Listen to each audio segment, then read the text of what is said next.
Hello, everyone. Welcome to English Speaking Podcast. Let's learn, practice, and speak English together. Okay, be honest. How many times have you understood every single word someone said to you in English and then completely froze when it was your turn to answer? Every single day, if I'm being real. My brain knows the answer, my mouth just refuses to cooperate.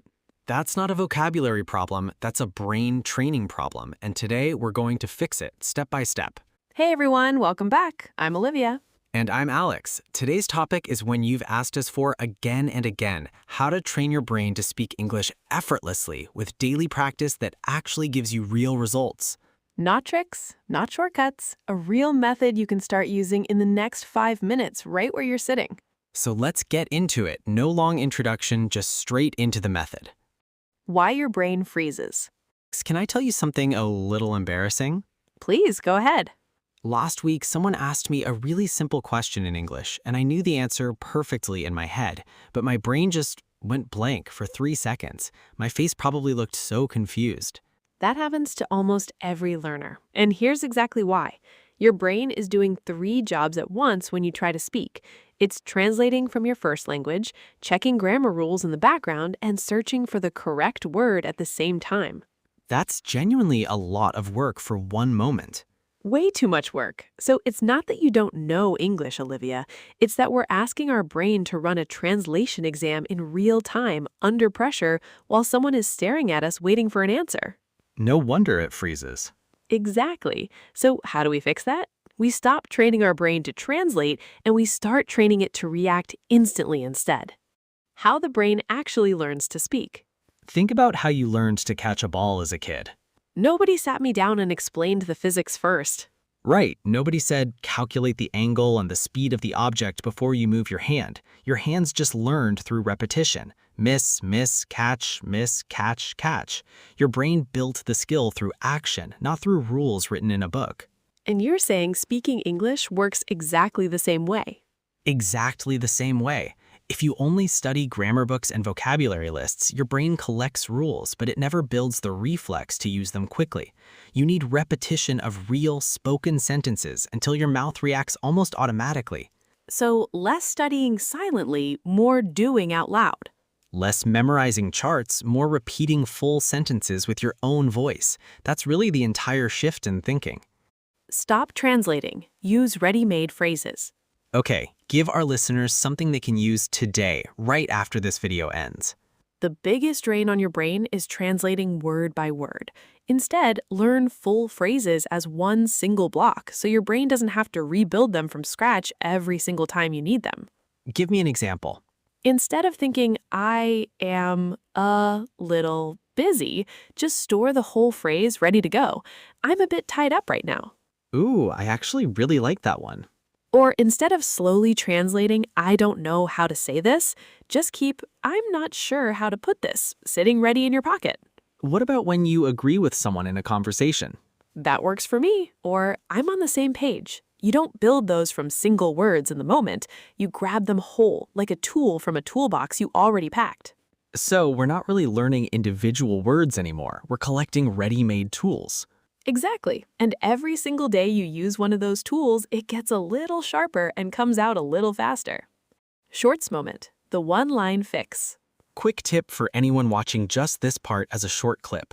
If your brain freezes mid-sentence, don't stop talking completely. Just say, let me put it this way, and continue speaking. It buys you time and keeps the conversation alive naturally. Let me put it this way. Say it with me right now, out loud, wherever you are. Seriously, pause the video and repeat it 3 times before you continue watching. Live practice, sentence patterns. Let's actually practice this together, live, right now. I love this part of our episodes. I'll give you a pattern and Olivia is going to build 3 sentences with it, completely unscripted. No pressure, Alex. First pattern, I'm going to. I'm going to clean my room today. I'm going to call my brother tonight. I'm going to try a new recipe this weekend. See how naturally that came out? Now try I have to. I have to finish this project by Friday. I have to buy groceries later this afternoon. I have to fix my sleep schedule, honestly. One more. I sometimes. I sometimes forget where I put my keys. I sometimes watch a show twice because I love it that much. I sometimes talk to myself while I'm cooking dinner. And just like that, we built 9 full sentences from only 3 patterns. That's the entire method. You're not memorizing individual sentences, you're memorizing frames. And once the frame is stored in your brain, the sentences just pour out on their own. Turn passive words into active words. Let's talk about vocabulary for a second because this trips up a lot of learners. I feel like I know thousands of words, but only a few hundred actually come out when I speak. That's because most of your vocabulary is passive. You recognize it when you read or hear it, but your brain hasn't practiced producing it out loud. So how do we make a word active? Take a word like motivate. Don't just memorize the definition, use it in 3 sentences immediately. This song motivates me. I need something to motivate me today. My goals motivate me to keep practicing. Let's try another one. Focus. Go ahead. I can't focus with this noise. I need to focus on one task at a time. Coffee helps me focus in the morning. See, the moment you use a word 3 times in your own sentences, it stops being passive. It becomes a tool your mouth already knows how to reach for. Learn grammar through patterns, not rules.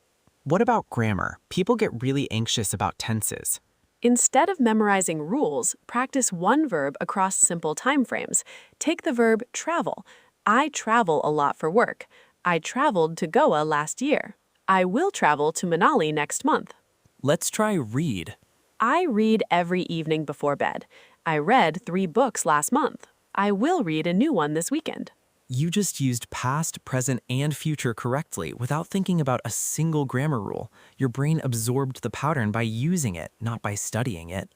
That feels a lot less stressful than a grammar textbook. Because it is. Grammar sticks best when it's attached to something you actually said out loud. Build daily triggers. Now let's talk about triggers. A trigger is something completely ordinary in your day that reminds your brain to speak English. Give me an example from your own life.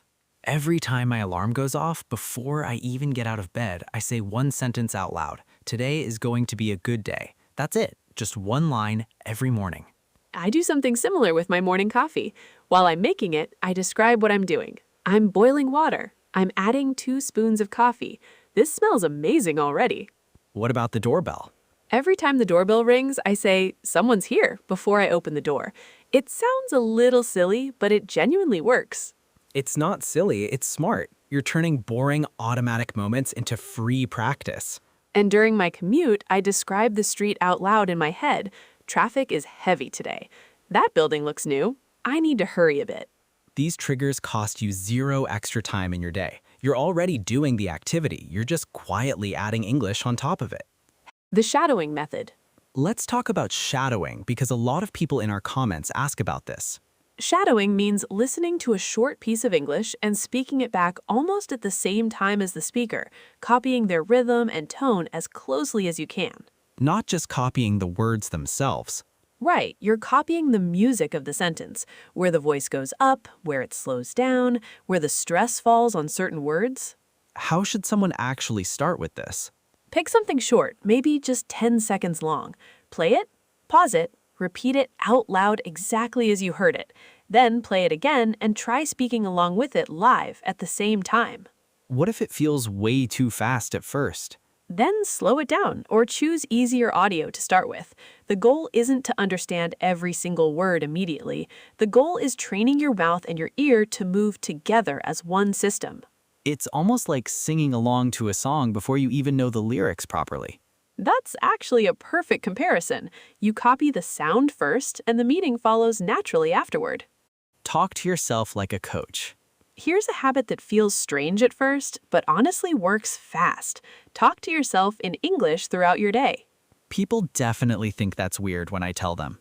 It feels weird for about 3 days, and then it becomes completely normal. While you're getting dressed, say, "I'll wear the blue shirt today." While you're eating breakfast, say, "This tastes better than yesterday." I do it while I'm driving. This road is empty this morning. I should probably leave earlier tomorrow. You're not performing for anyone in that moment. You're just giving your brain constant low-pressure practice all day long. And because there's no listener judging you, there's no fear attached to it. Exactly. Fear needs an audience to survive. Talking to yourself removes the audience completely, so the fear has nothing to attach to. Active listening. catch, and reuse. Let's talk about listening for a second, because speaking and listening are really connected. When you're listening to English, don't just let it pass by. Catch useful phrases and store them for later use. Like collecting little souvenirs from every conversation. I love that. If you hear someone say, "That makes sense," grab it and use it the very next time you understand something. If you hear, "Give me a second," save it for when you genuinely need a moment to think. What about "I see what you mean"? Perfect example. Use it the next time someone explains something to you. The phrase is already tested, already natural, you just have to reuse it. So listening isn't passive anymore. It's actually shopping for your next sentence. Exactly that. Thinking in English, small thoughts first.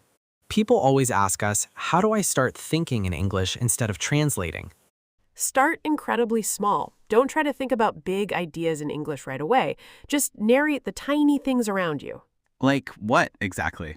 When you pick up your phone, think, "I'm checking my messages." When you drink water, think, "I'm drinking water. It's cold." When you sit down, think, "I'm finally sitting down." It feels almost too simple to matter. That's exactly why it works.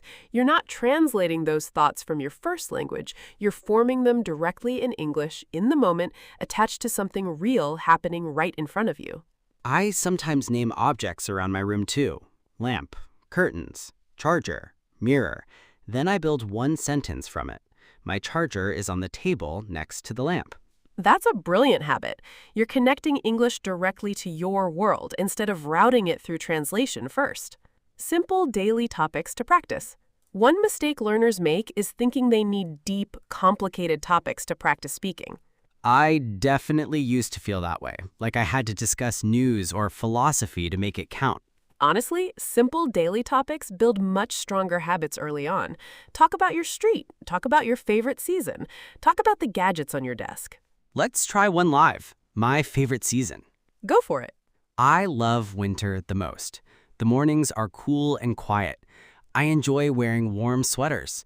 Hot tea tastes better in winter, honestly. See? 4 natural sentences, 0 hesitation, and no complicated vocabulary at all. That's the entire point. These small, boring topics are actually the fastest way to build real, usable speaking confidence. Because you'll actually use these exact topics in real conversations, not just in a classroom somewhere. Make English part of your normal day. If English only lives inside a textbook, it will always feel heavy and separate from your real life. So how do we make it feel light instead? Small changes. Switch your phone's display language to English. Write your grocery list in English. Read one short post in English while you're having your tea. I started narrating my weekend plans in English before I even leave the house. That's a great one. You don't need 5 hours a day for this to work. You need 10 honest minutes every single day without skipping. Consistency beats intensity, basically. Every single time. Shorts moment. Mistakes are data. Quick reminder for anyone who just clicked into this part of the video. A mistake is not proof that you're bad at English. It's simply information your brain uses to correct itself the next time around. Athletes don't quit after missing one single shot. And you shouldn't quit speaking after missing one word. Miss it, laugh a little, and keep going anyway. Record your own voice. Here's one more method that people avoid, but it works incredibly well. Recording your own voice. I know exactly where this is going, and I still hate hearing myself. Almost everyone hates it at first, but record yourself talking for just 1 minute about your day. Then listen back like a coach, not like a critic. Ask, did I speak clearly? Did I rush too much? And then? Record the same topic again. The second version is almost always noticeably better. That's real, visible proof that practice is working, not just a feeling. Seeing the improvement yourself is honestly more motivating than anyone telling you that you improved. Because you can't argue with your own recording. Mock scenario, meeting a coworker. Let's put everything together in one short scene. You're a new coworker. I'll play myself meeting you on your first day. I'm ready. Go ahead. Hey, you must be the new hire. Welcome to the team. Thank you so much. I'm a bit nervous, honestly, but happy to be here. No need to be nervous. Everyone here's friendly. What's your role going to be? I'm going to be handling client communication mostly. Still learning the systems, though. That makes sense. It takes a few weeks. Let me know if you need help with anything at all. I really appreciate that. I might take you up on it sooner than you think. Breaking character. See what happened there? We used our patterns without even thinking about it. I'm going to be handling, still learning. I might take you up on it. Those are ready-made phrases, not translated ones.